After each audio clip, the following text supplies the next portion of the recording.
السلام علیکم ورحمۃ اللہ وبرکاتہ۔ الحمد للہ رب العالمین والعاقبۃ للمتقین والصلاۃ والسلام علی اشرف الانبیاء والمرسلین نبینا محمد وعلی آلہ وصحبہ اجمعین، اما بعد فاعوذ باللہ من الشیطان الرجیم، بسم اللہ الرحمن الرحیم، رب اشرح لی صدری ویسر لی امری واحلل عقدۃ من لسانی یفقہوا قولی۔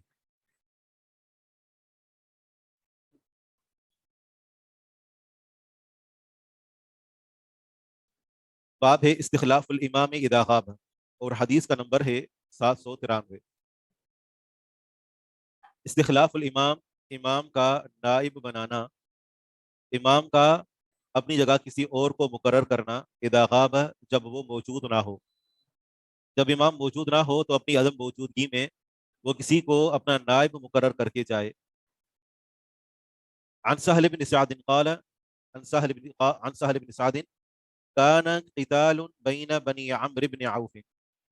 یہ حدیث پیچھے بھی گزر چکی ہے اور اس کے اندر جو مسائل ہیں تو وہ مسائل بھی گزر چکے ہیں، لیکن امام نسائی رحمہ اللہ نے اس حدیث سے ایک نیا استدلال کرنا ہے، لہذا اس حدیث کو دوبارہ لے کر آئے ہیں۔ سہل بن سعد الساعدی رضی اللہ عنہ سے مروی ہے، فرماتے ہیں کہ کان قتال بین بنی عمرو بن عوف، بنو عمر بن عوف کے درمیان لڑائی تھی۔ فبلغ ذلك النبی صلی اللہ علیہ وسلم، پس یہ بات نبی علیہ الصلوۃ والسلام کو پہنچی۔ وصلی الظہر، پس آپ علیہ الصلوۃ والسلام نے ظہر کی نماز پڑھائی۔ ثم اتاہم لیصلح بینہم، پھر آپ علیہ الصلوۃ والسلام ان کے پاس آئے تاکہ ان کے درمیان صلح کروائیں، کیونکہ صلح کروانا یہ اہل ایمان کی نشانیوں میں سے ہے۔ انما المؤمنون اخوہ فاصلحوا بین اخویکم، اللہ تبارک و تعالیٰ نے فرمایا کہ مومن آپس میں بھائی بھائی ہیں، تم ان کے درمیان صلح کرواؤ۔ اور صلح کی عظمت کی خاطر رسول اللہ صلی اللہ علیہ وسلم ان کے پاس چل کر گئے۔ ثم قال لبلال، پھر آپ علیہ الصلوۃ والسلام نے بلال رضی اللہ عنہ کو فرمایا، مطلب یہ ہے کہ ظہر کی نماز پڑھائی، پھر بلال رضی اللہ عنہ کو کہا اور اس کے بعد بنو عمر بن عوف میں تشریف لے گئے۔ ثم قال لبلال، الفاظ حدیث کے آگے پیچھے ہیں، مطلب یہ کہ ظہر کی نماز پڑھائی اور ظہر کی نماز کے بعد بلال رضی اللہ عنہ سے کہا، یا بلال اذا حضر العصر، اے بلال جب عصر آ جائے، عصر کی نماز کا وقت حاضر ہو جائے، ولم آتی، اور میں نہ آؤں، فمر ابا بکر فلیصلی بالناس، بس آپ ابو بکر صدیق رضی اللہ عنہ کو حکم دیں بس وہ لوگوں کو نماز پڑھائیں۔ فلما حضرت، بس جب عصر کی نماز کا وقت ہو چکا، اذن بلال رضی اللہ عنہ نے اذان دی۔ ثم اقام، پھر اقامت کہی، یہاں پر ایک مرتبہ پھر یہ جو اقامت کا لفظ ہے یہ انہوں نے پہلے ذکر کیا، یعنی ایسا نہیں ہے کہ بلال رضی اللہ عنہ نے اذان دی، اقامت کہی اور اس کے بعد جا کر انہوں نے ابو بکر صدیق رضی اللہ عنہ کو کہا کہ آپ لوگوں کو امامت کروائیں، ایسا نہیں کہا، بلکہ اذان دی اور اس کے بعد ابو بکر صدیق رضی اللہ عنہ کو کہا کہ آپ امامت کروائیں، اور اس کے بعد سیدنا ابو بکر صدیق رضی اللہ عنہ جب آگے بڑھے تو پھر سیدنا بلال رضی اللہ عنہ نے اقامت کہی۔ یہاں پر کیا ہے، الفاظ پر غور کریں، فلما حضرت اذن بلال، جب عصر کی نماز کا وقت حاصل ہوا تو بلال رضی اللہ عنہ نے اذان دی، ثم اقام، پھر اقامت کہی، فقال علی ابی بکر، تو ابو بکر صدیق رضی اللہ عنہ سے کہا تقدم، آپ آگے بڑھیں، حالانکہ ایسا نہیں ہے۔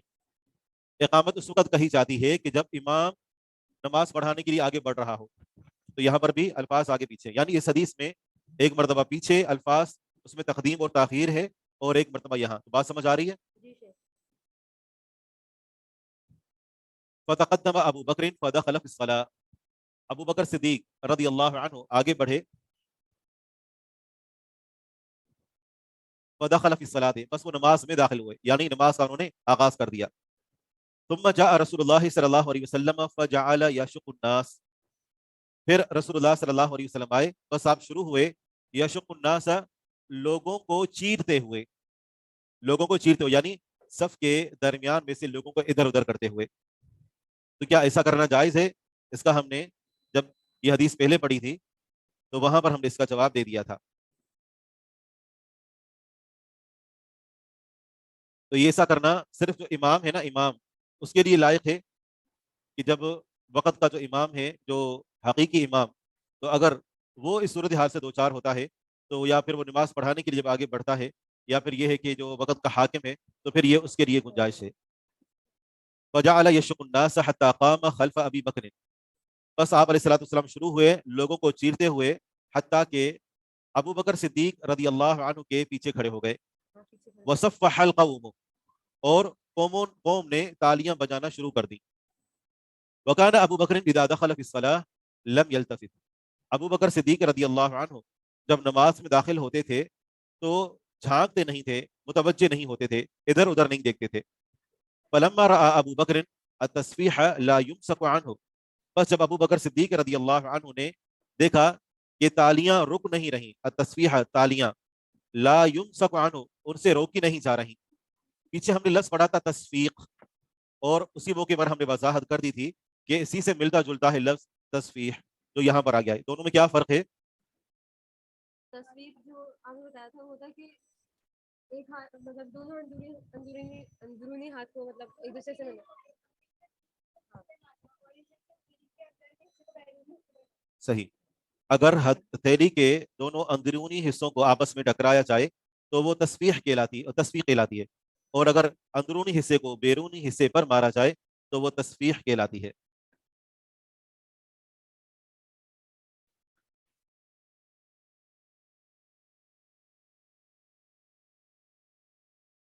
لا یمسک عنہ کہ وہ ان سے روکی نہیں جا رہی. التفت تو متوجہ ہوئے، فاومأ الیہ رسول اللہ صلی اللہ علیہ وسلم تو ان کی طرف اشارہ کیا، فاومأ بس اشارہ کیا، الیہ ان کی طرف، رسول اللہ صلی اللہ علیہ وسلم نے بیدہ اپنے ہاتھ کے ساتھ، اپنے ہاتھ سے اشارہ کیا، یعنی یوں کہ اپنی جگہ پر کھڑے رہو اور نماز پڑھاؤ. فحمد اللہ عز وجل علی قول رسول اللہ صلی اللہ علیہ وسلم له امضِ، بس انہوں نے اللہ عز وجل کی حمد بیان کی اس قول پر، رسول اللہ صلی اللہ علیہ وسلم کے اس قول پر، حالانکہ رسول میں کچھ فرمایا نہیں تھا، آپ علیہ الصلوۃ والسلام نے اشارہ کیا تھا. لہو ان سے، امضِ کہ تم جاری رکھو، امضِ جاری رکھو.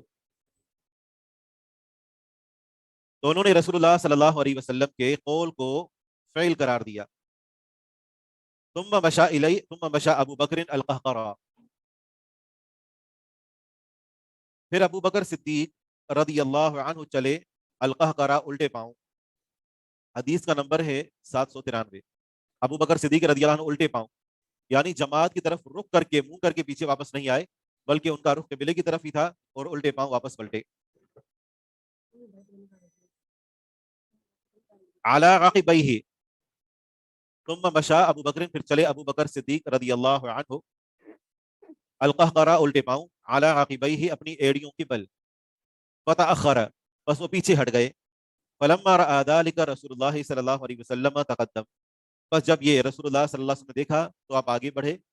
فصلی بالناس، بس لوگوں کو نماز پڑھائی.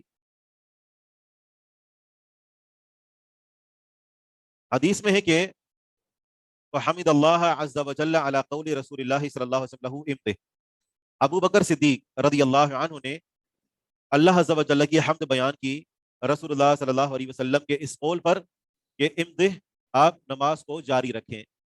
بدا یمزی کا معنی ہوتا ہے گزر جانا یا کسی چیز کا برقرار ہونا، برقرار رہنا، کسی چیز کا مسلسل جاری رہنا، بدا.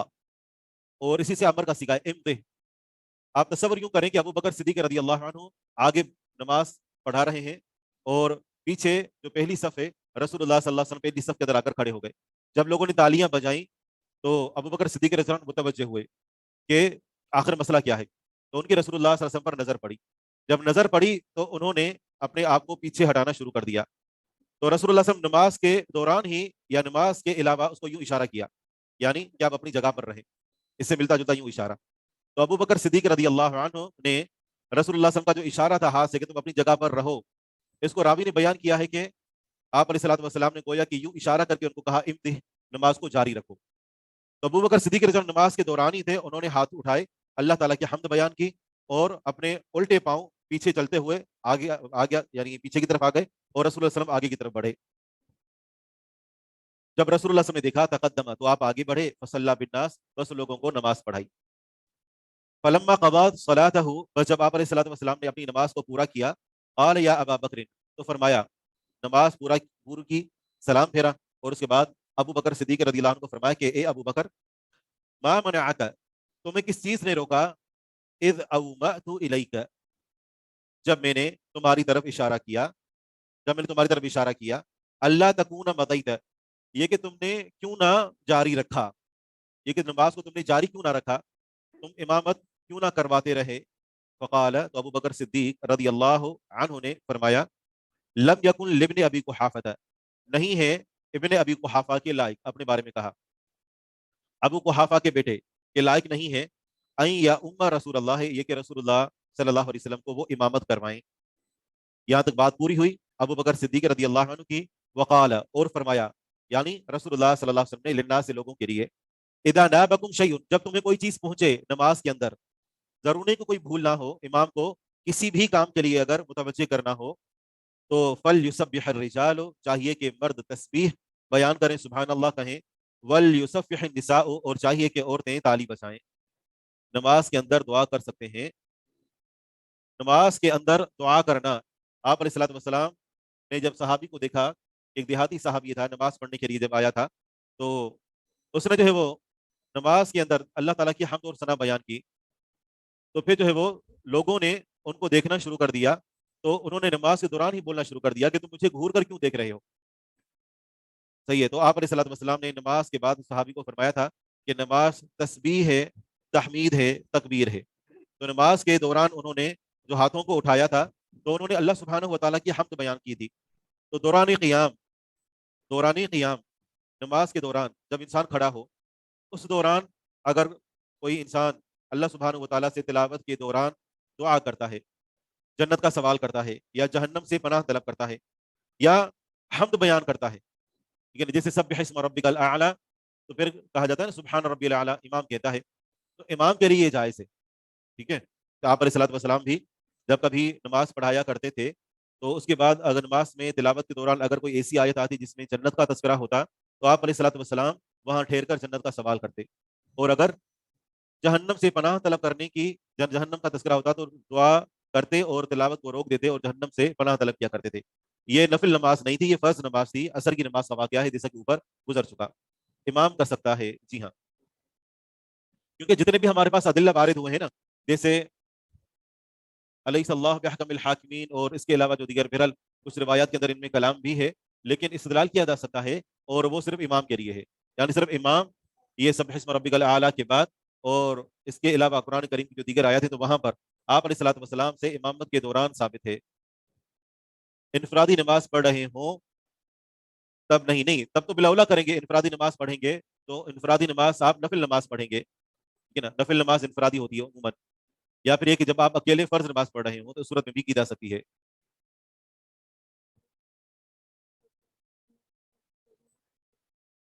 تصفیح یا تصفیق دونوں ثابت ہیں.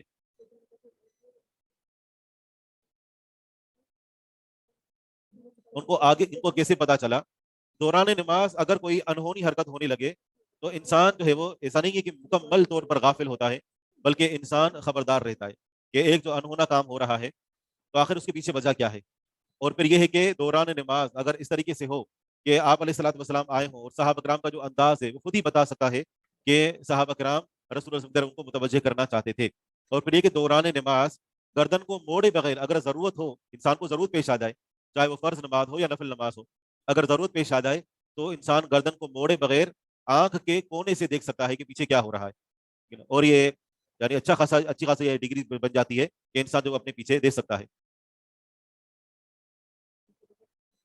اکیلے کی نماز میں کیا جا سکتا ہے؟ اگر کوئی شخص اکیلا نماز پڑھ رہا ہو اور دوران تلاوت اگر کوئی ایسی آیت آتی ہے جس میں جنت کا تذکرہ ہے یا جہنم کا تذکرہ ہے تو وہاں تلاوت روک کر اور جنت کا سوال کرنا اور جہنم سے پناہ طلب کرنا جائز ہے.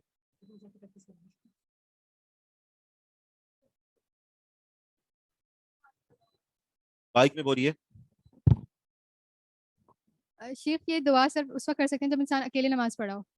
جب اکیلے نماز پڑھ رہا ہو یا امامت کروا رہا ہو. مجھے اس صرف یہاں تک معلوم ہے، اور اس میں تحقیق بھی یہی ہے.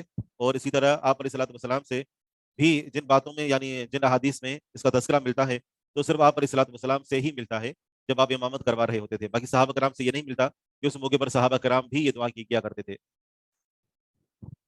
تصفیح اس کو ہم نے ذکر اس لیے نہیں کیا کہ یہ ایک تو پیچھے ہم ذکر کر چکے تھے، دوسرا ابھی بھی ہم نے ذکر کر دیا کہ ہاتھ کا اندرونی حصہ اس کو ہاتھ کے بیرونی حصے پر مارا جائے تو یہ تصفیح کہلاتی ہے۔ دعا عربی میں کرنی چاہیے اپنی زبان میں، نماز چاہے فرض ہو یا نفل، اس میں کسی اور زبان کے اندر دعا کرنا جائز نہیں ہے۔ اگر انسان کسی اور زبان میں دعا کرے گا تو نماز اس کی ٹوٹ جائے گی، تو عربی میں۔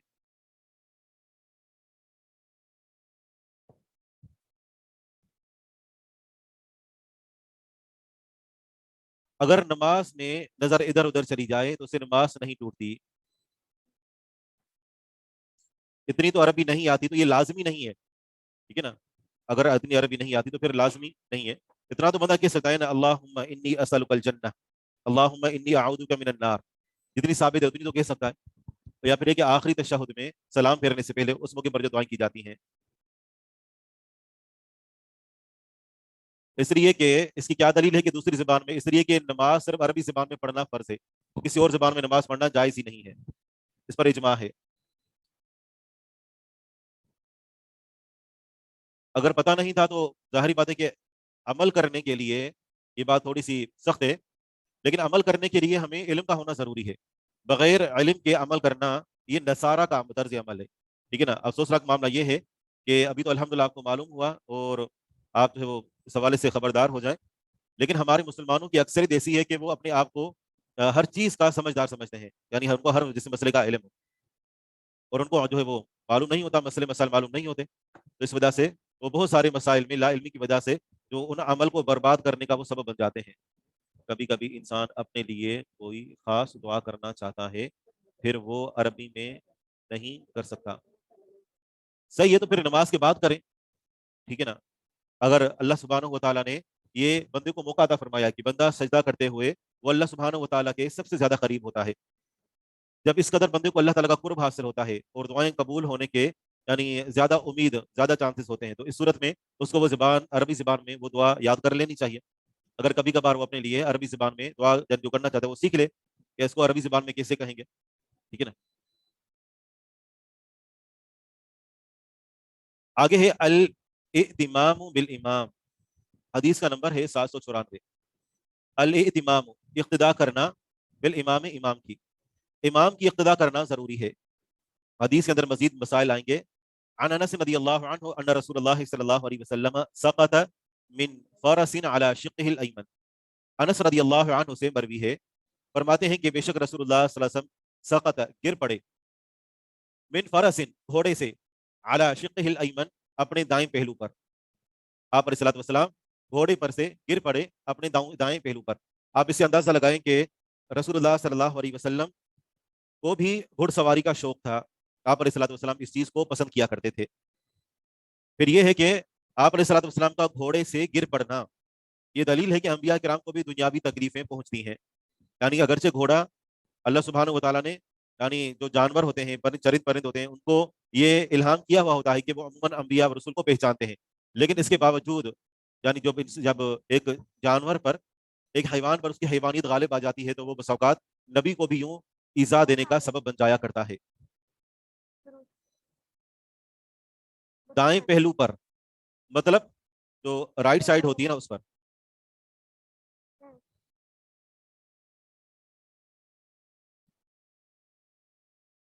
فدخلوا علیہ، بس وہ آپ پر داخل ہوئے صحابہ کرام، یعودونہ، وہ آپ کی عیادت کر رہے تھے، یعنی چوٹ لگنے کی وجہ سے، گر جانے کی وجہ سے، یہ بھی ایک قسم کی بیماری ہے، یہ بھی ایک قسم کی تکلیف ہے۔ تو معلوم ہوا کہ بیماری صرف وہی نہیں کہ جو انسان کو جسمانی طور پر، اندرونی طور پر لاحق ہو جاتی ہے، بلکہ چوٹ لگنے کی وجہ سے بھی اگر انسان زخمی ہو جاتا ہے یا اس کو چوٹ لگ جاتی ہے یا کوئی اور بیرونی تکلیف پہنچتی ہے تو اس پر بھی عیادت کی جا سکتی ہے۔ فدخلوا علیہ، بس صحابہ پر داخل ہوئے، یعودونہ، آپ کی عیادت کر رہے تھے۔ فحضرت الصلاۃ، بس نماز حاضر ہو گئی، یعنی نماز کا وقت آ گیا۔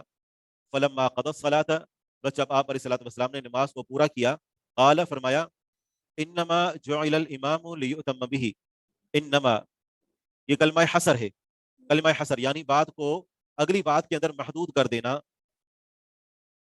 انما جعل الامام، امام اس لیے بنایا جاتا ہے، حقیقت یہ ہے کہ امام اس لیے بنایا جاتا ہے، انما سوائے اسے کچھ نہیں، امام اس لیے بنایا جاتا ہے، سارے اس کے معنی درست ہیں، لیؤتم به، تاکہ امام کی اقتداء کی جائے، امام کو اس لیے بنایا جاتا ہے تاکہ لوگ امام کی اقتدا کریں، لیؤتم بہ، تاکہ اس کی پیروی کی جائے، اس کی اقتدا کی جائے۔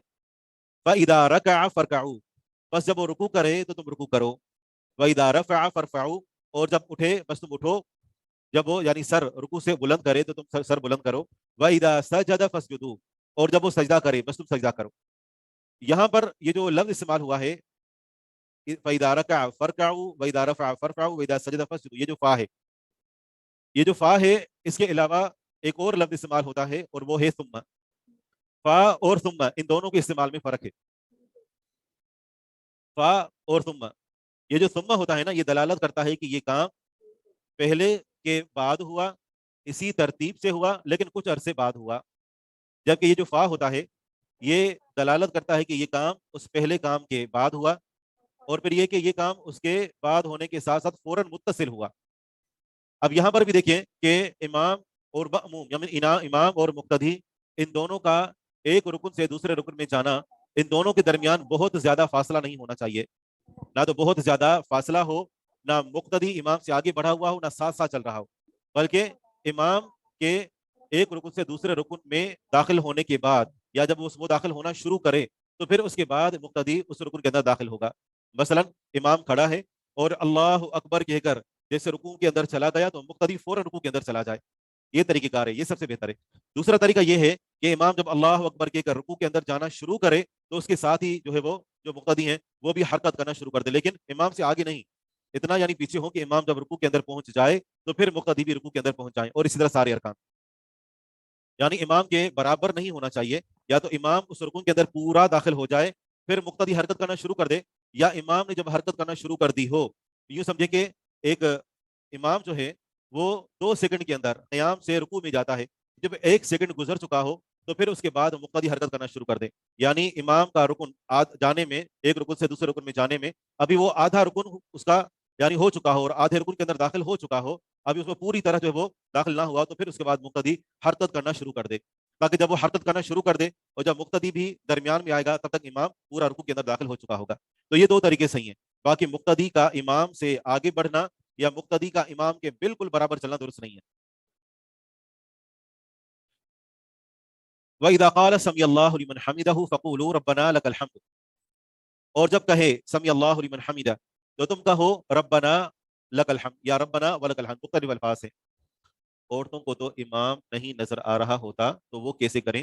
تو پھر ان کو چاہیے کہ جب امام پوری تکبیر کہہ چکے، یعنی اللہ، صرف اتنا کہنا کافی نہیں ہے بلکہ اللہ اکبر، جب پورا تکبیر کہہ چکے تو پھر ایک غالب گمان ہوتا ہے کہ امام ابھی دوسرے رکن کے اندر جا چکا ہوگا، تو پھر اس کے بعد خواتین حرکت کرنا شروع کر دیں۔ الاہتمام کا معنی ہوتا ہے اقتداء کرنا، پیروی کرنا۔ جی ہاں، اب یہاں پر ایک مسئلہ آیا ہے اور وہ یہ ہے، اور اس مسئلے کی طرف توجہ دینا ضروری بھی ہے، کہ جب امام سمیع اللہ لمن حمدہ کہے، 2 مسئلے یہاں پر، تو کیا مقتدی کو بھی سمیع اللہ لمن حمدہ کہنا ہوگا؟ ایک تو یہ مسئلہ، اور دوسرا یہ کہ کیا امام سمیع اللہ لمن حمدہ کے ساتھ ربنا ولک الحمد یا ربنا لک الحمد بھی کہے گا، یا امام کا صرف سمیع اللہ لمن حمدہ کہنا کافی ہے؟ یہ 2 سوال ہیں۔ پہلا سوال یہ ہے یا پہلا مسئلہ یہ ہے کہ امام جب رکوع سے اپنا سر اٹھائے گا تو کیا وہ صرف سمیع اللہ لمن حمدہ کہے گا، یا سمیع اللہ لمن حمدہ ربنا ولک الحمد بھی کہے گا؟ اور دوسرا مسئلہ یہ کہ جو مقتدی ہے، مقتدی رکوع سے اٹھنے کے بعد کیا وہ سمیع اللہ لمن حمدہ کہے گا، یا وہ ربنا ولک الحمد کہے گا، یا دونوں کہے گا؟ اس بات پر تو سب کا اتفاق ہے، اس بات پر سب کا اتفاق ہے، اس بات کو اچھی طرح نوٹ کر لیں کہ اگر ایک شخص اکیلا نماز پڑھ رہا ہے، چاہے وہ نماز فرض ہو یا سنت ہو یا نفل ہو، جب ایک شخص اکیلے نماز پڑھ رہا ہے، چاہے وہ نماز فرض ہو یا سنت ہو یا نفل ہو، تو اس نے یہ پوری دعا پڑھنی ہوگی، ربنا سمیع اللہ لمن حمدہ ربنا لک الحمد یا ربنا ولک الحمد، اور اس کے بعد بھی دعائیں ہیں، اگر وہ بھی پڑھنا چاہے تو پڑھ سکتا ہے۔ تو یہ اکیلے شخص کے لیے ہے، ٹھیک ہے، اکیلا شخص اس پوری دعا کو پڑھے گا۔ جہاں تک اس بات کا تعلق ہے کہ ہم پہلے آتے ہیں امام کی طرف، کیا امام رکوع سے سر اٹھاتے ہوئے صرف سمیع اللہ لمن حمدہ کہے گا، یا سمیع اللہ لمن حمدہ ربنا ولک الحمد بھی کہے گا؟ اس بارے میں 2 قول ہیں۔ پہلا قول جو امام ابو حنیفہ اور امام مالک رحمہ اللہ کا ہے، وہ یہ کہتے ہیں اور اسی حدیث سے استدلال کرتے ہیں کہ جب امام رکوع سے سر اٹھائے گا تو امام صرف اتنا کہے گا سمی اللہ لمن حمیدہ، کیونکہ آپ علیہ الصلوۃ والسلام نے فرمایا کہ جب امام کہے سمی اللہ لمن حمیدہ تو تم کہو ربنا لک الحمد۔ امام صرف سمی اللہ لمن حمیدہ کہے گا، ربنا ولک الحمد نہیں کہے گا۔ یہ قول ہے امام ابو حنیفہ رحمہ اللہ اور امام مالک رحمہ اللہ کا۔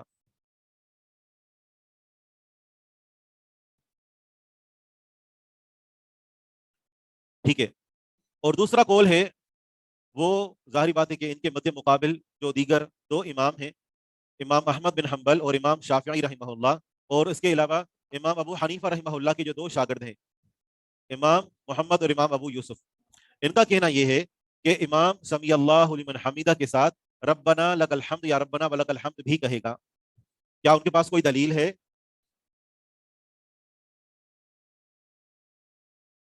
جی ہاں، ان کے پاس ایک حدیث ہے جو ابو ہریرہ اور ابو سعید خدری، عبداللہ بن عوفہ رضی اللہ عنہ ان سب سے مروی ہے کہ نبی علیہ الصلوۃ والسلام جب نماز کے اندر ہوتے تو فرماتے سمی اللہ لمن حمیدہ ربنا لک الحمد۔ ٹھیک ہے، تو یہ روایت صحیح ہے اور موجود ہے، تو اس سے ان کا استدلال ہے۔ مسئلہ واضح ہے یہاں تک؟ ہم یہ نے وہ جو مسئلے کا حدیث آپ نے، آغاز یہاں سے کیا تھا، دوبارہ سے سنیں۔ جب ایک شخص اکیلا ہو، چاہے وہ فرض میں ہو یا سنت میں ہو یا نفل نماز میں ہو، تو وہ سمی اللہ لمن حمیدہ ربنا لک الحمد یہ پورا کہے گا، اکیلا ہو تو۔ اور جب امام ہو تو امام صرف سمی اللہ لمن حمیدہ کہے گا یا سمی اللہ لمن حمیدہ ربنا لک الحمد بھی کہے گا۔ اس بارے میں دو قول ہیں۔ پہلا قول جو امام ابو حنیفہ اور امام مالک رحمہ اللہ کا ہے، وہ یہ کہتے ہیں کہ امام صرف سمی اللہ لمن حمیدہ کہے گا، ربنا لک الحمد نہیں کہے گا۔ اور دوسرا قول جو امام احمد بن حنبل اور امام شافعی رحمہ اللہ اور امام ابو حنیفہ رحمہ اللہ کے دو شاگردوں کا ہے، وہ یہ کہتے ہیں کہ امام سمی اللہ لمن حمیدہ ربنا ولک الحمد بھی کہے گا۔ امام ابو حنیفہ اور امام مالک رحمہ اللہ کی جو دلیل ہے وہ یہ حدیث ہے جو ہمارے سامنے ہے سنن نسائی کی، جبکہ جو امام احمد بن حنبل، امام شافعی اور امام ابو حنیفہ رحمہ اللہ کے دو شاگردوں کا موقف ہے، ان کے پاس بھی دلیل ہے ابو ہریرہ رضی اللہ عنہ کی حدیث ہے، اور اس میں یہ ہے کہ آپ علیہ الصلوۃ والسلام نماز میں سمی اللہ لمن حمیدہ ربنا لک الحمد کہا کرتے تھے۔ لہذا جس حدیث کے اندر الفاظ ہمیں زیادہ ملتے ہیں تو ہم نے اسی پر عمل کرنا ہوگا۔ الفاظ ہمیں زیادہ ملے کس حدیث میں؟ ابو ہریرہ رضی اللہ عنہ کی حدیث میں، اور یہ موقف کن کا ہے؟ امام احمد بن حنبل اور امام شافعی رحمہ اللہ کا ہے، تو لہذا یہی مسئلہ زیادہ راجح ہے۔ ٹھیک ہے، یہ تو دوسرا ہے کہ امام سمی اللہ لمن حمیدہ اور ربنا لک الحمد یا ربنا ولک الحمد کہے گا، یہ پوری دعا کہے گا، تو یہ قول زیادہ راجح ہے، لیکن یہ ہے امام کے حق میں۔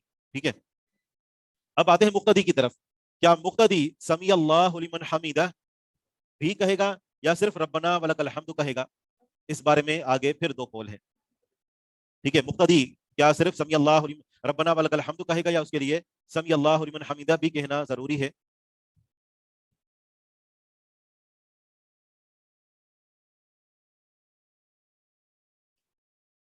اس بارے میں دو قول ہیں۔ پہلا قول امام شافعی رحمہ اللہ کا ہے، وہ فرماتے ہیں کہ جو مقتدی ہے نا، مقتدی وہ بھی سمی اللہ لمن حمیدہ ربنا لک الحمد کہے گا۔ امام شافعی رحمہ اللہ اکیلے کہتے ہیں۔ کیا ان کے پاس کوئی دلیل ہے؟ ان کی دلیل جو ہے وہ یہ حدیث ہے، حدیث کے اندر جو شروع والا حصہ ہے، امام اس لیے بنایا گیا ہے تاکہ تم اس کی اقتداء کرو۔ اب امام نے جب سمی اللہ لمن حمیدہ کہا تو مقتدی کو بھی سمی اللہ لمن حمیدہ کہنا چاہیے، اور آگے ربنا ولک الحمد بھی کہے گا۔ یہ کون کہتے ہیں؟ امام شافعی رحمہ اللہ۔ جبکہ جو دوسرا قول ہے اس میں تینوں ائمہ داخل ہیں، یعنی امام ابو حنیفہ، امام مالک اور امام احمد بن حنبل رحمہ اللہ، اور اس کے علاوہ بھی دیگر کا نام ہے، لیکن مشہور یہ تین ہے۔ تو وہ کہتے ہیں کہ مقتدی جو ہے وہ صرف ربنا لک الحمد یا ربنا ولک الحمد کہے گا۔ کیا دلیل ہے؟ جی ہاں، یہی حدیث ہے۔ اس میں یہ ہے کہ آپ علیہ الصلوۃ والسلام نے فرمایا فقولوا، جب امام سمی اللہ لمن حمیدہ کہے تو تم کہو ربنا لک الحمد۔ تو مقتدی کو راجح قول کیا ہے؟ یہی راجح قول ہے کہ مقتدی کو صرف ربنا لک الحمد کہنا ہوگا۔ مقتدی سمی اللہ لمن حمید نہیں کہے گا، بلکہ صرف ربنا لک الحمد یا ربنا ولک الحمد پر اکتفا کرے گا۔ رہی دیگر دعائیں جیسے ربنا لک الحمد حمدا کثیرا طیبا مبارکا فیہ مبارکا علیہ کما یحب ربنا ویرضى اللهم لا مانع لما اعطیت ولا معطی لما منعت ولا ينفع ذا الجد منك الجد، یہ ساری دعائیں ثابت ہیں۔ اس طرح اللهم لك الحمد ملء السماوات والارض وملء ما شئت من شيء بعد اهل الثناء والمجد احق ما قال العبد وكلنا لك عبد اللهم لا مانع لما اعطيت ولا معطي لما منعت ولا ينفع ذا الجد منك الجد، یہ دعا بھی اس طرح پوری ثابت ہے۔ ٹھیک ہے، تو لیکن جس میں فرق کرنا ضروری ہے وہ یہ، اب جو خلاصہ ہے وہ یہی ہے کہ امام سمی اللہ لمن حمیدہ بھی کہے گا اور اس کے بعد کی جو دعائیں ہیں وہ بھی پڑھے گا، جبکہ مقتدی جو ہے وہ ربنا ولک الحمد سے آغاز کرے گا اور اس کے بعد جتنی بھی دعائیں ہیں وہ پڑھے گا، لیکن سمی اللہ لمن حمیدہ نہیں کہے گا۔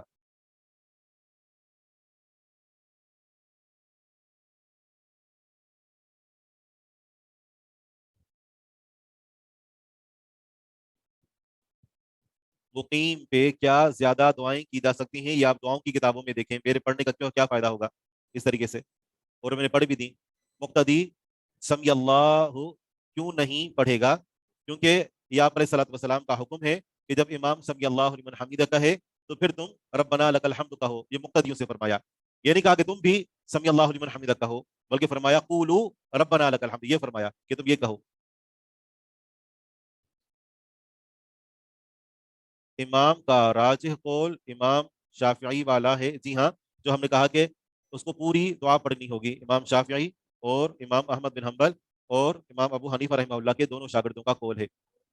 ثم کا پھر سے بتا دیں، ثم ہوتا ہے تعقیب اور تراخی کے لیے، جبکہ یہ جو فا ہوتا ہے یہ تعقیب اور استعجال کے لیے ہوتا ہے۔ ثم ہوتا ہے تعقیب اور تراخی، یعنی کام فوراً بعد ہوا لیکن کچھ دیر بعد، جبکہ یہ جو فا ہوتا ہے یہ تعقیب اور استعجال کے لیے ہوتا ہے۔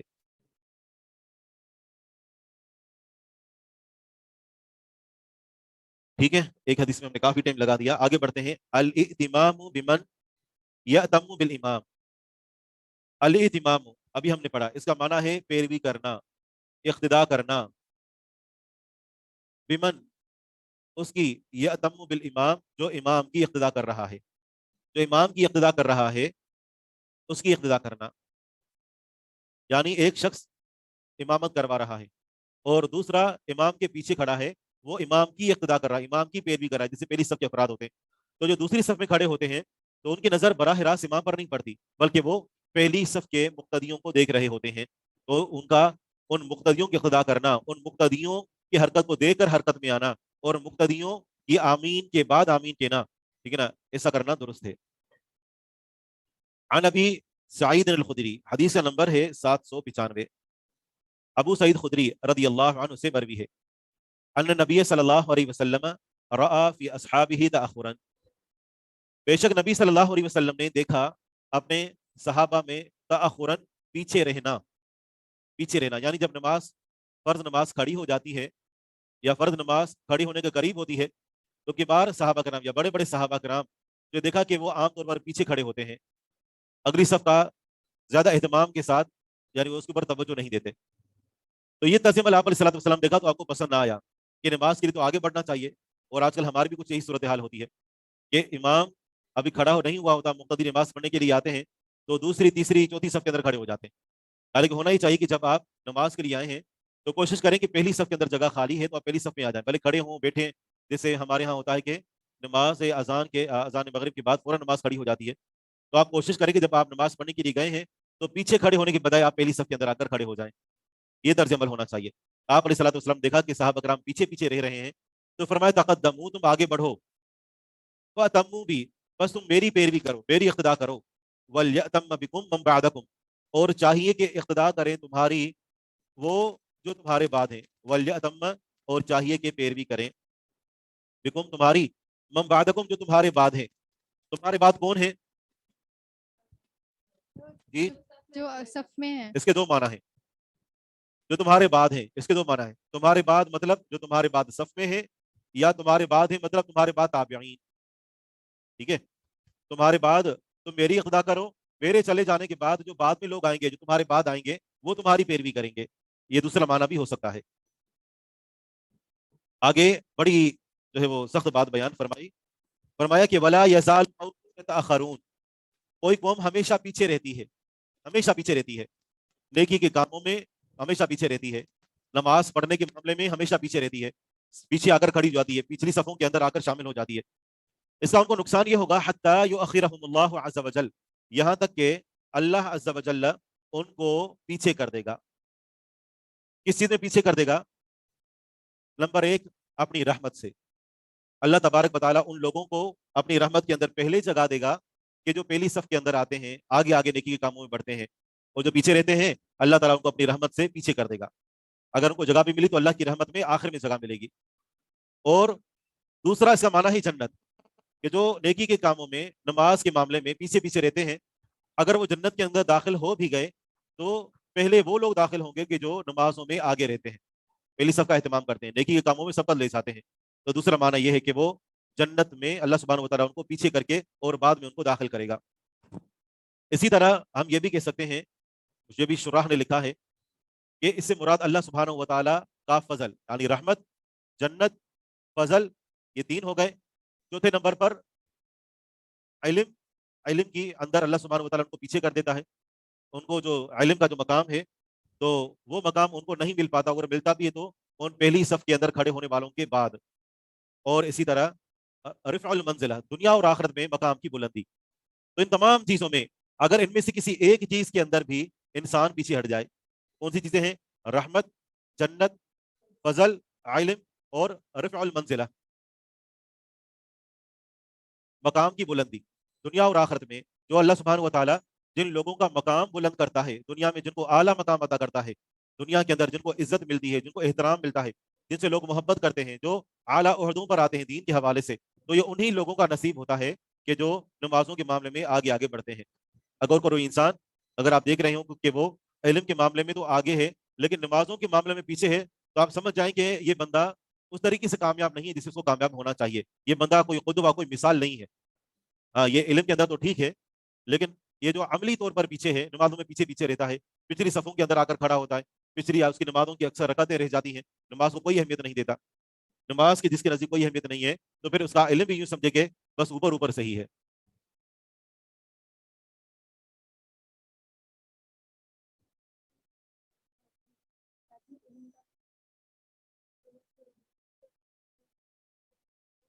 تو یہاں اس حدیث سے معلوم ہوا کہ جو امام کی اقتداء کر رہا ہے، امام کی اقتداء کرنے والوں کی اقتداء کرنا، امام کی پیروی کرنے والے جو پہلی صف میں ہوتے ہیں ان کی پیروی کرنا درست ہے.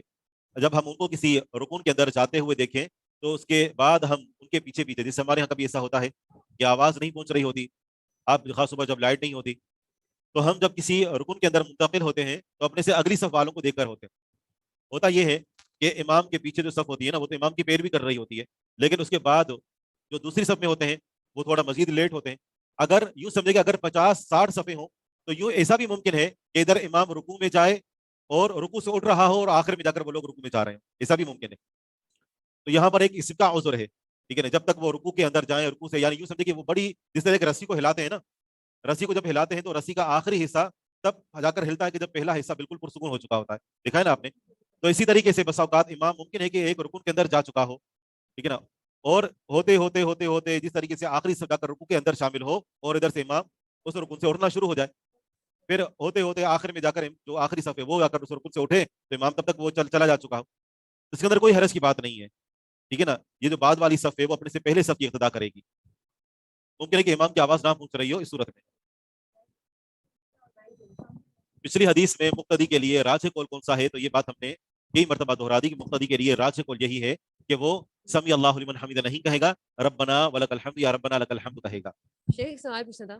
جی شیخ جیسے یہاں پہ جیسے عورتیں نماز پڑھتی ہیں تو کبھی کبھی مائک بند ہو جاتا ہے تو بہت ہلکی آواز آتی ہے امام کی، تو اس صورت میں پھر وہ اپنی نماز جاری رکھ لیں. اور اگر ایسی صورت ہو کہ مقتدیوں کا امام سے رابطہ مکمل ختم ہو جائے، پھر ایسی صورت میں تو پھر یہی ہے کہ ان کی نماز، اگر آواز کسی بھی صورت میں پہنچ رہی ہے اور انسان جو ہے وہ تحقیق سے اس آواز کے پیچھے نماز پڑھ سکتا ہے تو نماز جاری رکھنی چاہیے، اور اگر نہیں تو پھر اس کو چاہیے کہ پھر وہ انفرادی طور پر نماز پڑھنا شروع کر دے. جیسے امام سلام پھیر چکا ہوتا ہے اور آپ کھڑے ہو کر اپنی فرض نماز پوری کرتے ہیں تو یوں آپ اپنی اپنی نماز علیحدہ علیحدہ سے پڑھیں گے. اور شیخ اگر جیسے انفرادی شروع کر دی اور پھر واپس سے ان سے کنیکشن جڑ گیا تو پھر اگر ایسا ہے کہ ایسا ممکن ہے اگر بالفرض کہ آپ ان کے ساتھ شامل ہو جائیں، ٹھیک ہے نا، پھر تو ٹھیک ہے، وگرنہ پھر نماز آپ کی علیحدہ ہے. جس طریقے سے آپ رکوع میں ہیں اور پتہ چلا کہ امام بھی رکوع میں ہے، آواز آگے تو پتہ چلا آپ رکوع سے اٹھنا چاہ رہے ہیں اور امام سمی اللہ لمن حمدہ کہتا ہے تو آپ شامل ہو جائیں. لیکن اگر ایسی صورت نہیں ہے، ٹھیک ہے نا، آپ رکوع میں ہیں اور امام جو اللہ اکبر کہہ رہا ہے، تو مانا کہ اب رکوع تبدیل ہو چکا ہے پورا پورا، سمجھ نہیں آئے گا، اب وہ لخبطہ ہو جائے گا، بہت آگے پیچھے بات ہو جائے گی، پریشانی بڑھ جائے گی، اس لیے آپ اپنی نماز پوری کر لیں. اگلی حدیث سے 797 عن عائشہ رضی اللہ عنہا ان رسول اللہ صلی اللہ علیہ وسلم امر ابا بکر ان یصلی بالناس، رسول اللہ صلی اللہ علیہ وسلم نے ابو بکر صدیق رضی اللہ عنہ کو حکم دیا یہ کہ لوگوں کو نماز پڑھائیں. قالت بکان نبی صلی اللہ علیہ وسلم بین یدی ابی بکر، فرماتی ہیں کہ نبی صلی اللہ علیہ وسلم ابو بکر صدیق رضی اللہ عنہ کے آگے تھے. فصلی قاعدا، آپ علیہ الصلوۃ والسلام ابو بکر صدیق رضی اللہ عنہ کے آگے تھے، ٹھیک ہے نا. ابو بکر صدیق رضی اللہ عنہ کھڑے تھے، جبکہ فصلی قاعدا رسول اللہ صلی اللہ علیہ وسلم بیٹھے ہوئے تھے. آپ فصلی بس آپ نے نماز پڑھائی قاعدا بیٹھے ہوئے. وہ ابو بکر یصلی بالناس، اور ابو بکر صدیق رضی اللہ عنہ لوگوں کو نماز پڑھا رہے تھے. والناس خلف ابی بکر، اور لوگ ابو بکر صدیق رضی اللہ عنہ کے پیچھے تھے. اب یہ دو صورتیں ہو سکتی ہیں. ایک تو یہ کہ جب امام اور مقتدی کھڑے ہوتے ہیں، یعنی جب دو فرد ہوں تو امام کہاں کھڑا ہوتا ہے، دائیں یا بائیں؟ جب جب دو افراد ہوں نماز پڑھ رہے ہوں تو امام کس طرف کھڑا ہوتا ہے؟ امام بائیں اور مقتدی دائیں طرف.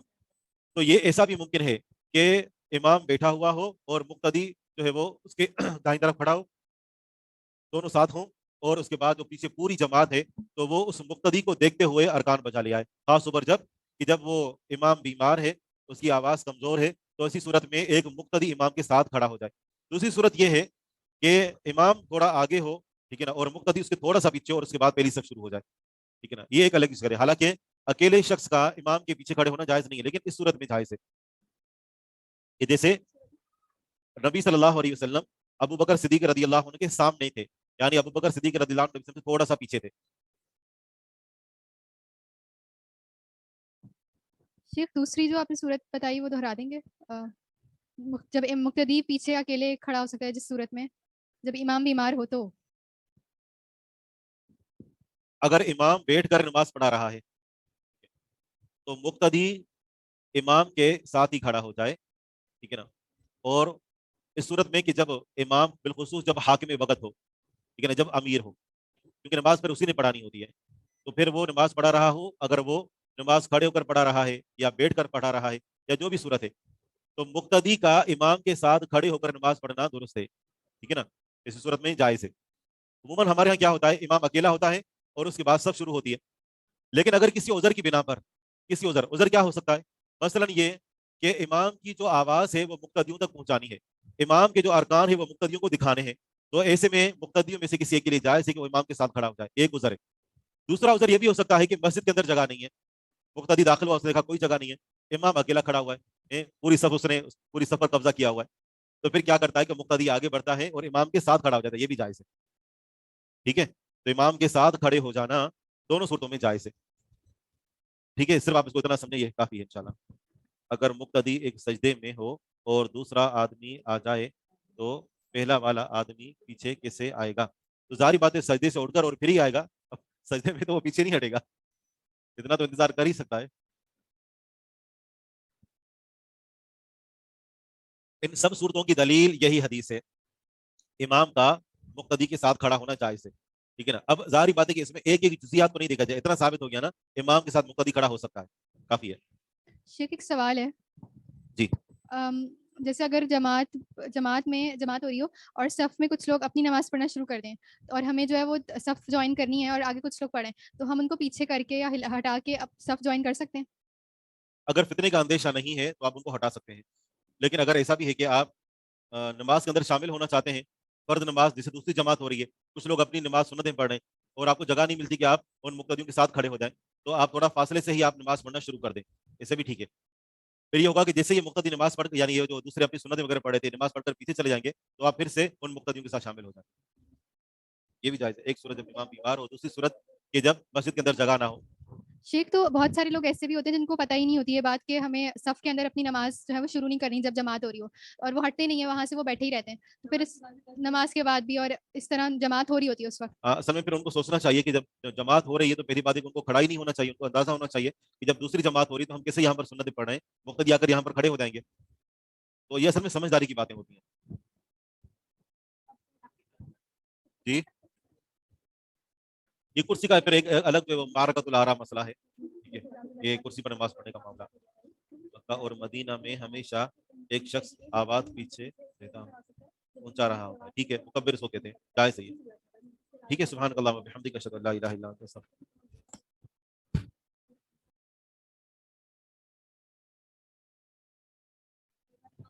ہم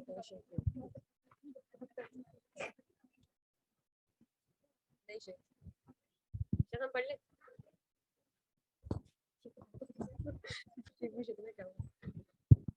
باب اتباع سنة الخلفاء الراشدين المهديين. حدثنا عبد الله بن أحمد بن بشير بن ذكوان الدمشقي حدثنا الوليد بن مسلم قال حدثنا عبد الله بن العلاء يعني بن زبر قال حدثني يحيى بن أبي المطاع قال سمعت العرباض بن سارية يقول قام فينا رسول الله صلى الله عليه وسلم ذات يوم فوعظنا موعظة بليغة وجلت منها القلوب وذرفت منها العيون فقيل يا رسول الله وعثنا موعظة مودع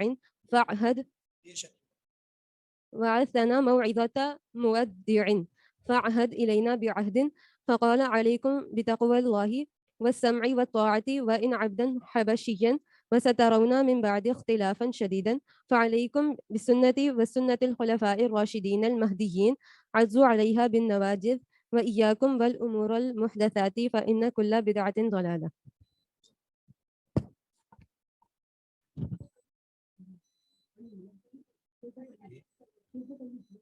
حدیث نمبر کیا ہے؟ 42. الحمدللہ والصلاة والسلام علی من لا نبی بعد. خلفائے راشدین کی ابتدا کا بیان، پیروی کا بیان. عرباض بن ساریہ رضی اللہ تعالی عنہ فرماتے ہیں قام فینا رسول اللہ صلی اللہ علیہ وسلم ذات یوم، کھڑے ہوئے ہمارے بیچ رسول اللہ صلی اللہ علیہ وسلم ایک دن. فوعظنا، انہوں نے ہمیں نصیحت فرمائی. موعظۃ بلیغۃ، بڑی گہری نصیحت. وہ ایسی نصیحت تھی کہ وجلت منها القلوب، کانپ اٹھے اس سے دل، ڈر گئے اس سے دل. وذرفت منها العیون، آنسو بہانے لگ گئی اس سے آنکھیں، بہہ پڑی اس سے آنکھیں. فقیل یا رسول اللہ، کہا گیا اللہ کے رسول، وعظتنا موعظۃ مودع، آپ نے ہمیں نصیحت کی ہے جیسے الوداع کرنے والا نصیحت کرتا ہے. یوں تو لگ رہا ہے آپ کی نصیحت سے جیسے الوداع کر رہے ہیں آپ. فعہد الینا بعہد، تو آپ ہمیں کوئی نصیحت فرما دیجئے، ہم سے کوئی عہد لے لیجئے، ہمیں کوئی نصیحت فرما دیجئے. فقال، رسول اللہ صلی اللہ علیہ وسلم نے فرمایا علیکم بتقوی اللہ، میں تمہیں اللہ تعالیٰ سے ڈرنے کی وصیت کرتا ہوں. تقوی. والسمع، دوسری نصیحت ہے امیر کی بات کو سننا ہے. والطاعت، اور امیر کی بات کی اطاعت کرنی ہے. اس کی آنکھیں بہنے لگی صحابہ کی. تو تمہیں میں وصیت کرتا ہوں کس چیز کی؟ اللہ کے تقوی کی، ڈر کی، والسمعی، اور بات کو سننے کی، والطاعتی، اور اطاعت کرنے کی. وَإِنْ عَبْدًا حَبْشِيًّا، اگرچہ حبشی غلام ہی کیوں نہ ہو. حبشی غلام کیا ہو جی؟ امیر. حبشی غلام ہی امیر کیوں نہ ہو، تم نے اس کی بات کو سننا ہے اور اس کی اطاعت کرنی ہے.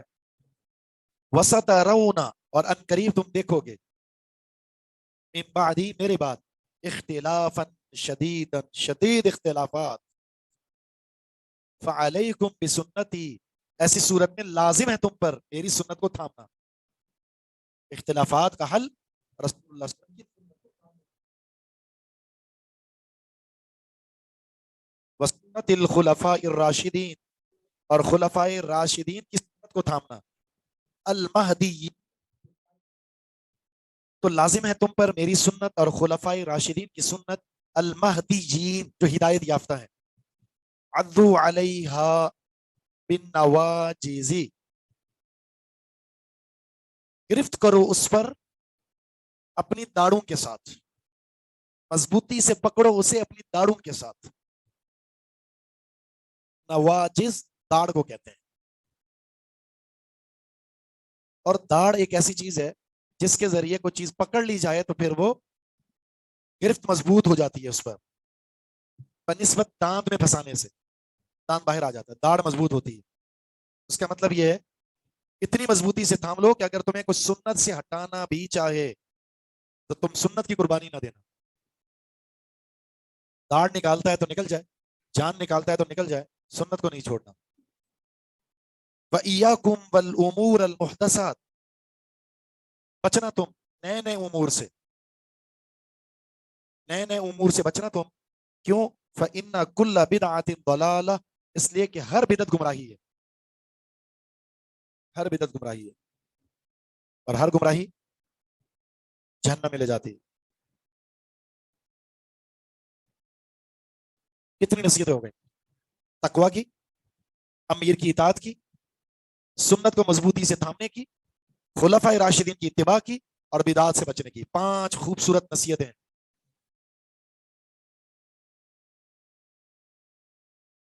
اور ایک پیشن گوئی کی ہے کہ امت میں اختلافات و انتشار پھیل جائے گا.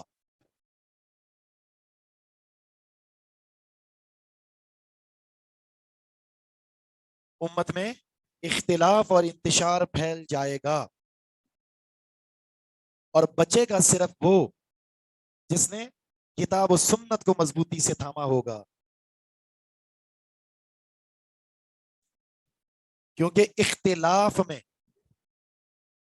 حق پہچاننے کی صورت صرف یہی ہے, کتاب و سنت کو فہم سلف کی روشنی میں تھام لیا. اختلافات ہوں گے, بری چیز نہیں ہے, صحابہ میں بھی اختلافات تھے. اصل چیز ہے کہ ان اختلافات میں آپ کتاب و سنت کو فہم سلف کی روشنی میں تھام لیں. کتاب و سنت کو فہم سلف کی روشنی میں تھام لیں, اختلافات ختم ہو جائیں گے. اختلاف ہو جانا نقصان دہ نہیں ہے, اختلاف کا برقرار رہنا نقصان دہ ہے. اختلافات کے حل کے لیے کتاب و سنت کی طرف رجوع نہ کرنا نقصان دہ ہے.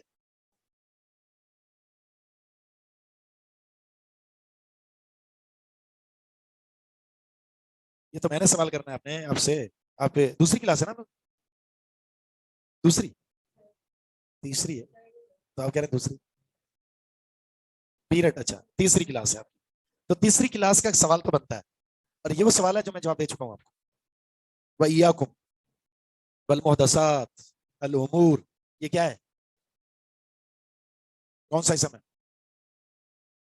ابھی پچھلی کلاس میں تازہ گفتگو ہوئی ہے ہماری, ابھی ایک کلاس گزری ہے شاید.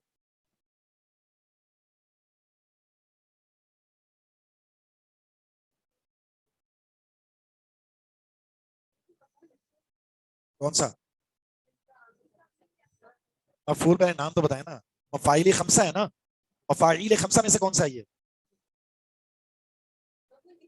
مفعول بھی ہے, مفعول بھی ہے بالکل. اچھا مفعول بھی کے بارے میں نے بتایا تھا کہ کبھی اس کا عامل جو نصب دیتا ہے اس کو, وہ جوازی طور پر حذف ہوتا ہے, اور کبھی وجوبی طور پر. وجوبی کی 2 قسمیں میں نے بتائی تھی آپ کو, کون سی ہے؟ ایک سماعی ہے اور دوسرا قیاسی ہے. قیاسی کی 3 قسمیں بتائی تھی میں نے, کون سی ہیں؟ منادا, تحذیر, ما عزمر عامر والا شریعت تفسیر. تو یہ کون سا ہے؟ تحذیر ہے, تحذیر. قلت وقت کی وجہ سے, یعنی وقت نہیں ہے, تنگی وقت کی وجہ سے عامل کو حذف کر کے مقصود کو ذکر کر دیا جاتا ہے صرف. یعنی اپنے آپ کو فوراً بچاؤ, ٹائم نہیں ہے تمہارے پاس, فوراً بچاؤ اپنے آپ کو بدعت سے. بدعت کی گرفت میں آ گئے, سنت کو ترک کر دیا تو گمراہی گمراہی ہے. اور علیکم کے بارے میں نے کیا بتایا تھا, یہ کیا ہے؟ علیکم کس معنی میں ہوتا ہے یہ؟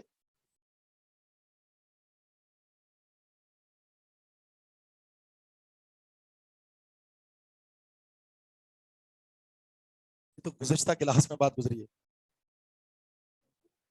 بمانا خود, علیکم بمانا خود, جمع ہے تو بمانا خودو.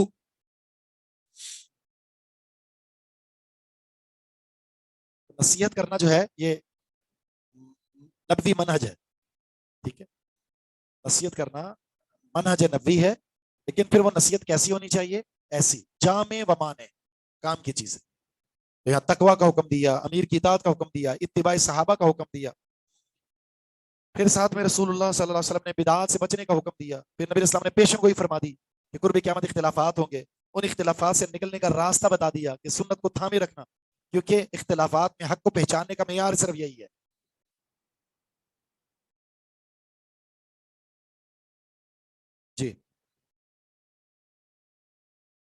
اگلی حدیث بھی یہی ہے، اس کا بھی ہم ترجمہ کر دیتے ہیں. ارباز بن ساریہ کہتے ہیں وعدنا رسول اللہ صلی اللہ علیہ وسلم موعدۃ، رسول اللہ صلی اللہ علیہ وسلم نے نصیحت فرمائی. ذرفت منها العیون، کیا معنی ہے ذرفت منها العیون؟ جی آنکھیں اشکبار ہو گئی. ووجلت منها القلوب، دل کانپ اٹھے. فقلنا یا رسول اللہ، تو ہم نے کہا اللہ کے رسول ان هذه لموعظۃ مودع، یہ تو الوداع کرنے والے کی نصیحت لگتی ہے، یوں لگتا ہے جیسے آپ ہمیں الوداع کرنے والے ہیں. فماذا تعهد الینا، تو آپ ہمیں کیا نصیحت کریں گے، آپ ہمیں کیا نصیحت کریں گے؟ تو آپ نے فرمایا قد ترکتکم علی البیضاء لیلها کنہارها، سبحان اللہ، میں تمہیں چھوڑ کر جا رہا ہوں ایک ایسے راستے پر، ایک ایسے روشن، بیضاء کہتے ہیں روشن راستہ، لیلها کنہارها، اس کی راتیں دن کی طرح. جی ترکتکم، میں تمہیں چھوڑے جا رہا ہوں.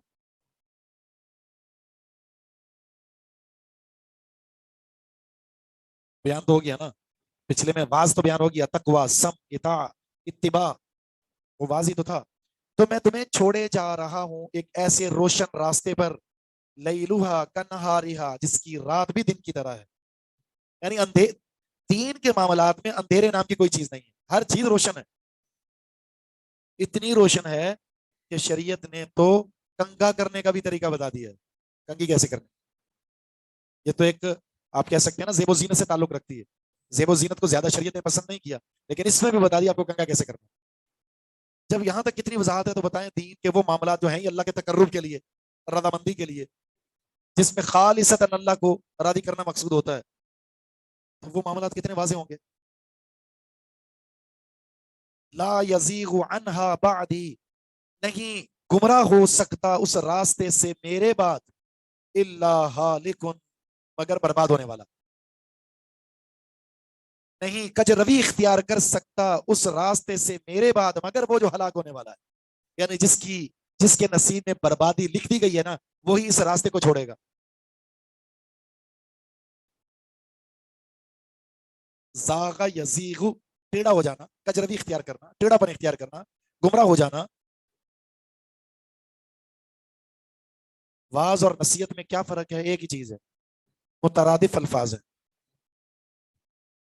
یہ ایسے ہی جیسے ہم کہتے ہیں چٹا اور سفید.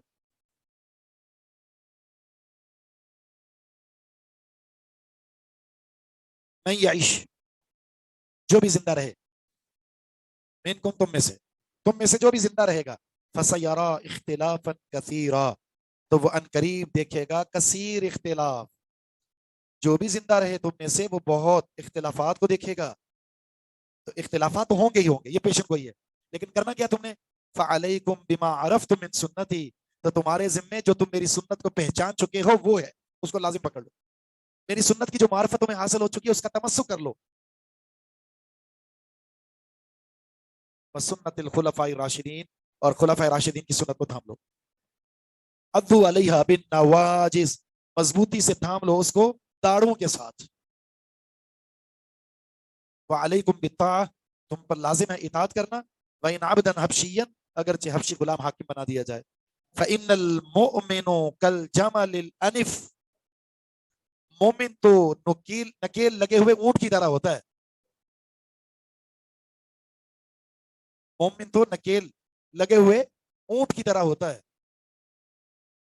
حیثما قید انقادا، جہاں بھی اس کو لے جایا جائے وہ وہاں چلا جاتا ہے، جہاں بھی اسے لے جایا جائے وہ چلا جاتا ہے. اس کا معنی ہے کہ شریعت جہاں اسے کہے گی وہ جائے گا، جہاں روکے گی وہ رک جائے گا. جس کو قرآن کریم میں یوں بیان کیا ہے، ما آتاکم الرسول فخذوہ وما نہاکم عنہ فانتہوا.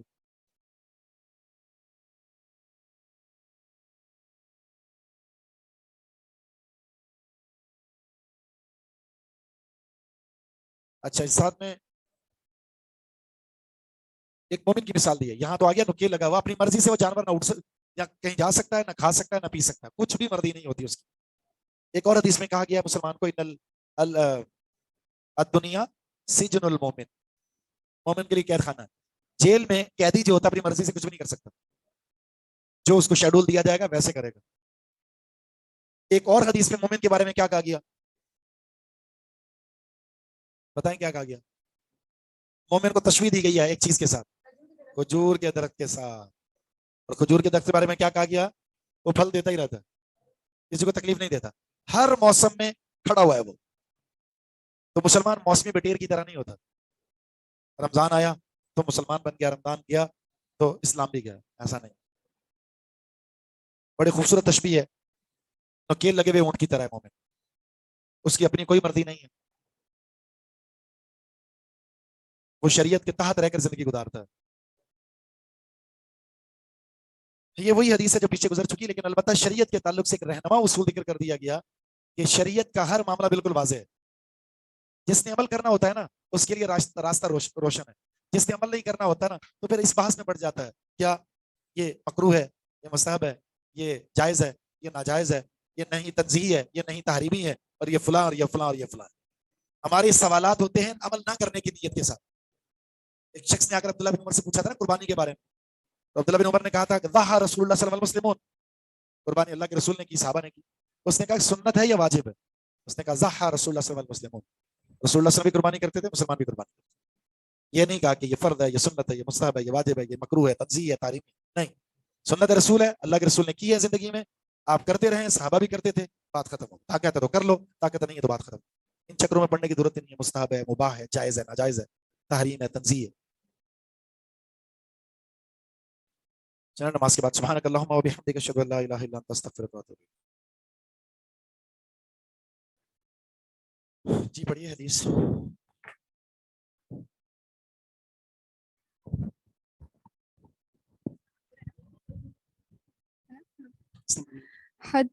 شیخ میں پڑھوں؟ جی جی پڑھیے. حدثنا يحيى بن حكيم قال حدثنا عبد الملك بن صباح المسمعي قال حدثنا ثور بن يزيد عن خالد بن معدان عن عبد الرحمن بن عمرو عن العرباز بن سارية قال صلى بنا رسول الله صلى الله عليه وسلم صلاة الصبح ثم أقبل علينا بوجهه فوعظنا موعظة بليغة فذكر نحوه. جی وہی حدیث ہے کہ اللہ کے رسول صلی اللہ علیہ وسلم نے صبح کی نماز پڑھائی اور ہماری طرف متوجہ ہوئے اور پھر ہمیں نصیحت فرمائی، بڑی بلیغ نصیحت. پھر آگے حدیث وہی ہے پورا قصہ. جی اگلی حدیث. باب اجتناب البدع والجدل. حدثنا سويد بن لڑائی سعيد جھگڑے سے بچنے کا بیان، بدعت اور جھگڑے سے بچنے کا بیان. حدثنا سويد بن سعيد وأحمد بن ثابت الجحدري قال حدثنا عبد الوهاب الثقفي عن جعفر بن محمد عن جعفر بن محمد عن أبيه عن جعفر بن عبد الله قال كان رسول الله صلى الله عليه وسلم إذا خطب احمرت عيناه وعلى صوته واشتد غضبه كأنه منذر جيش يقول سبحكم مساكم ويقول بعثت أنا والساعة كهاتين ويقرن بين إصبعيه السبابة والوسطى ثم يقول أما بعد فإن خير الأمور كتاب الله وخير الهدي هدي محمد وشر الأمور محدثاتها وكل بدعة ضلالة وكان يقول من ترك مالا فلأهله ومن ترك دينا أو ضياعا فعلي وإلي. جابر بن عبداللہ رضی اللہ تعالیٰ عنہ فرماتے ہیں کہ رسول اللہ صلی اللہ علیہ وسلم اذا خطب، جب آپ خطبہ ارشاد فرماتے، احمرت عیناہ، سرخ ہو جاتی دونوں آنکھیں، وعلا صوتہ، آواز بلند ہو جاتی، واشتد غضبہ، غصہ سخت ہو جاتا، شدید ہو جاتا، کأنہ منذر جیش، یوں لگتا گویا کہ کسی لشکر سے ڈرا رہے. بظاہر کیفیت کو دیکھ کر یوں لگتا کوئی لشکر حملہ کرنے کے لیے آ رہا ہے، آپ اس سے ڈرا رہے ہیں. یقول، آپ فرما رہے ہیں سبحکم مساکم، وہ صبح تم پر حملہ آور ہونے والا ہے یا شام کو تم پر حملہ آور ہونے والا ہے. وہ لشکر صبح تم پر حملہ کر دے گا یا شام کو تم پر حملہ کر دے گا. اتنا قریب ہے کہ آپ اس کیفیت میں مبتلا ہو گئے.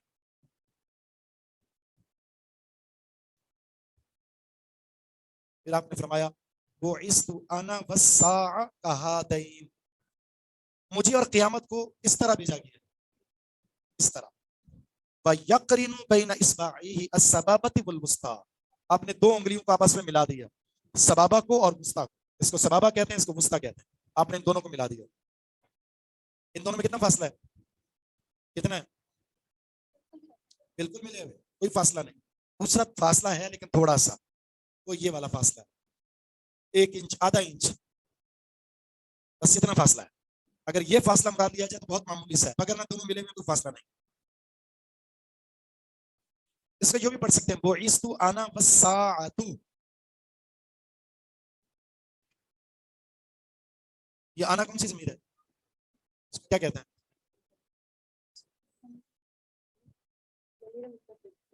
ضمیر لائی جاتی ہے.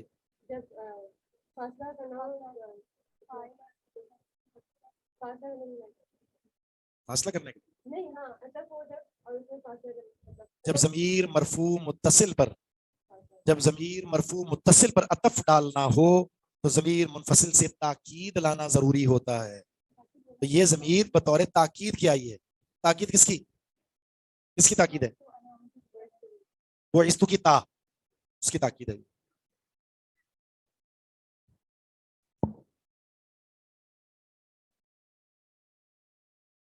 ثم یقول، پھر آپ نے فرمایا اما بعد فإن خیر الامور کتاب اللہ، سب سے بہترین چیز، سب سے بہترین امر کتاب اللہ ہے.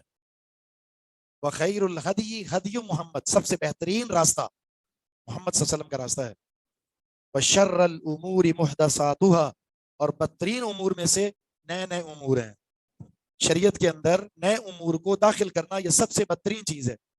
وکل بدعت ضلالہ، ہر بدعت گمراہی ہے. وکان یقول، اللہ کے رسول یہ بھی فرمایا کرتے تھے، من ترک مالا، جس شخص نے اپنی جائیداد میں مال کو چھوڑا ہے، فلی اہلہ، تو وہ مال اس کے اہل و عیال کو ملے گا.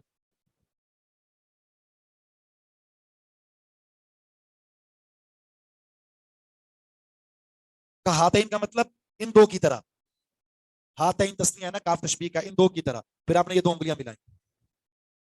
تو جس شخص نے مال چھوڑا ہے وہ مال اس کے اہل و عیال کو ملے گا، جس کو ہم کہتے ہیں وراثت. فوت ہونے والا شخص جب فوت ہوتا ہے اس کی جائیداد کے 4 حقوق بھی ترتیب ہوتے ہیں، تجہیز و تکفین، قرض کی ادائیگی، وصیت اور وراثت کی تقسیم. ومن ترک دینا، جس شخص نے قرض چھوڑا ہے، او ضیاعا، یا اہل و عیال کے ضائع ہونے کو چھوڑا ہے، فعلی و الی، اس کی ادائیگی میرے ذمہ ہے، و الی، اور ان کی کفالت ہمارے ذمہ ہے. من ترک دینا فعلی، جس شخص نے اپنے اوپر قرض چھوڑا ہے نا تو ہمارے ذمہ ہم ادا کریں گے. او ضیاعا، یا کسی نے اپنی اولاد چھوڑی ہے جس کے ضائع ہونے کا خطرہ ہے تو وہ بھی ہمارے ذمہ ہے.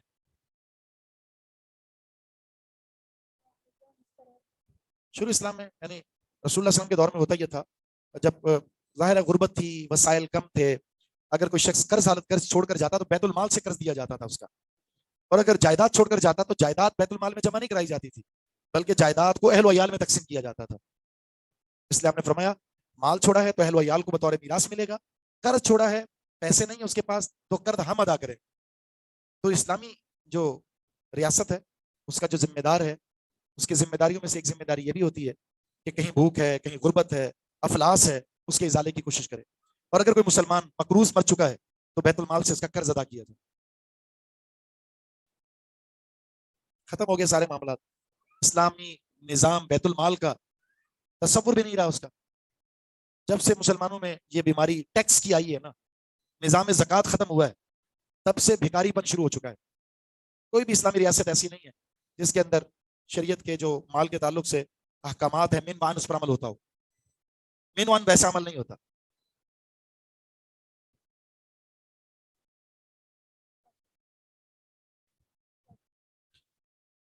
ایک تو پتہ چلا کہ جب آپ درس دے رہے ہو، خطبہ دے رہے ہو، واعظ و نصیحت کر رہے ہو، انداز چینج ہونا چاہیے آپ کا. کبھی شدت والا، کبھی نرمی والا، کبھی ڈرانے والا، کبھی خوشخبری والا، حالات کو دیکھ کر. اگر لوگوں کے اندر بدعملی بڑھ چکی ہے تو زیادہ امیدیں دلانے کی ضرورت نہیں ہے. خوشخبریاں سناتے رہے، بدعمل ہے خوشخبریاں سنا رہے ہیں. اچھے عمل کر رہے ہیں، حوصلہ افزائی ہونی چاہیے، بشارت کا معاملہ ہونا چاہیے.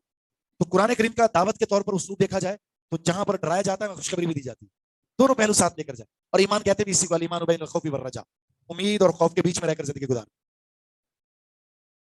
جی، ضائع ہونے کا خطرہ ہو.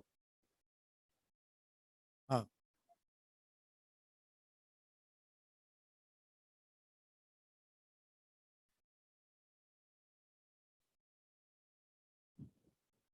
چلیں آگے، حدیث طویل ہے، ٹائم ختم ہو گیا، اس پر اکتفا کرتے ہیں.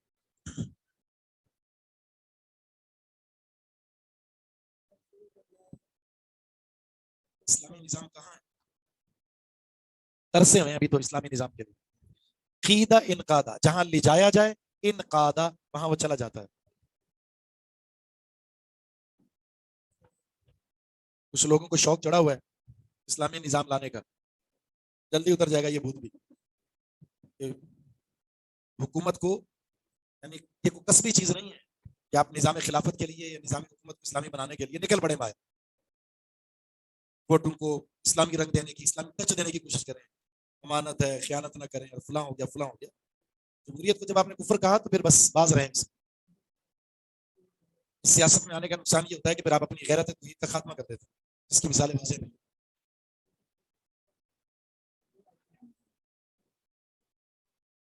لفظ با لفظ بتائیں، کیا بتانا ہے لفظ با لفظ؟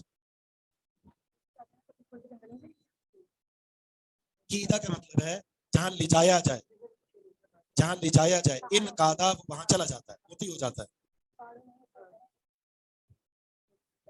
مجھے آپ اس کے بارے میں کیوں کہہ رہے ہیں؟ ہر ایک کے بارے میں کہہ رہے ہیں.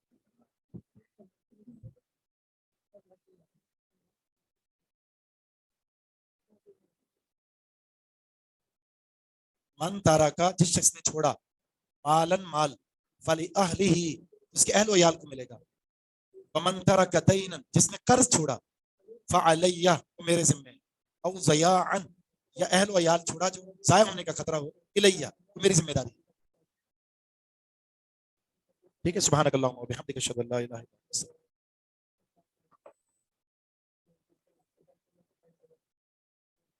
ہم ہر شیطان کے خلاف، ٹھیک ہے، وہ کسی بھی روپ میں آ جائے، ہم ہر شیطان کے خلاف. جو بھی اسلام کو نقصان پہنچائے گا، مشرکانہ نظریات رکھے گا، وہ یہ ہو یا کوئی بھی ہو، ہم اس کے خلاف ہیں.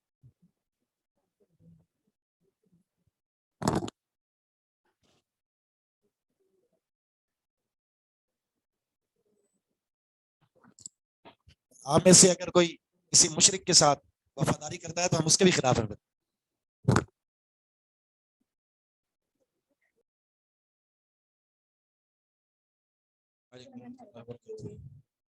الحمد لله رب العالمين والصلاة والسلام على أشرف الأنبياء والمرسلين سيدنا محمد وعلى آله وصحبه أجمعين. ما بعد. پیج نمبر کون سا چل رہا ہے لوگوں کی کتاب؟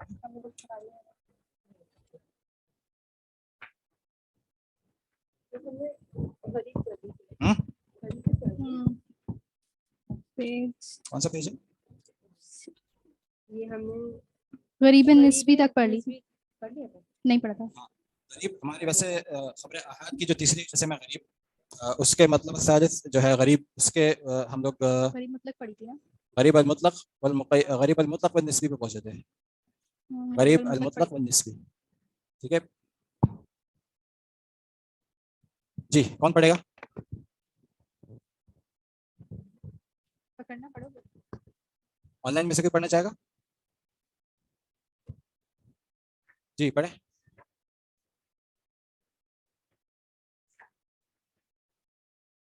پی ڈی ایف کا پیج نمبر کوئی بتا دیں ان کو، آپ لوگوں کا پی ڈی ایف میں پیج نمبر کیا ہے؟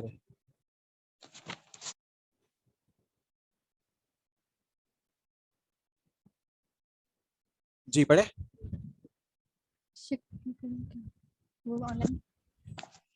السلام علیکم شیخ صاحب. وعلیکم السلام ورحمۃ اللہ. جی شیخ.